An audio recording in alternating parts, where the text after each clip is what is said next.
Ekspresi Atalia Praratya jadi sorotan, tampak sedih di balik kasus Ridwan Kamil dan Lisa Mariana.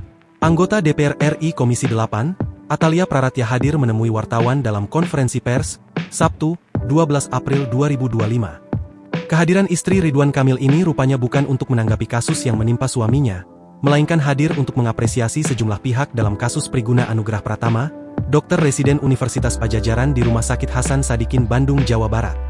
Saya bersyukur juga berterima kasih kepada semua pihak yang bekerja keras sehingga membuat proses dari mulai terjadinya kasus ini sampai dengan hari ini terlihat lancar, ungkap Atalia.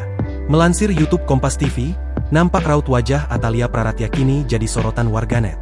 Ekspresinya terlihat sedih dan berusaha tegar di balik kasus yang kini masih ramai menimpa keluarganya. Disebutkan jika saat konferensi pers berlangsung hingga selesai, sejumlah wartawan tidak ada yang menanyakan tanggapan Atalia soal kasus yang menjerat suaminya.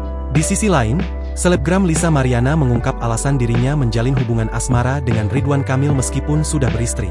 Hubungan terlarang ini disebutkannya terjalin sejak tahun 2021 dan diketahui bahwa Lisa Mariana memiliki seorang anak dari hubungan tersebut. Lisa yang merupakan anak yatim merasa bahwa Ridwan Kamil mampu memberikan kenyamanan dan perlindungan. Dia kadang bisa menganggap saya sebagai pacar dan bisa mengayomi saya sebagai ayah, ungkapnya. Hal inilah yang membuat hatinya luluh untuk menjalin asmara dengan Ridwan Kamil. Lisa Mariana juga meyakini bahwa Ridwan Kamil adalah ayah dari anak yang dikandungnya.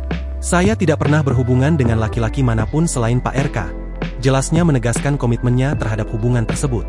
Menanggapi isu perselingkuhan, Ridwan Kamil menyatakan kesediaannya untuk melakukan tes DNA guna membuktikan siapa ayah dari anak Lisa Mariana. Kesediaan ini disambut baik oleh Lisa melalui unggahan Instagramnya, di mana ia mengucapkan rasa syukur atas keputusan Ridwan Kamil.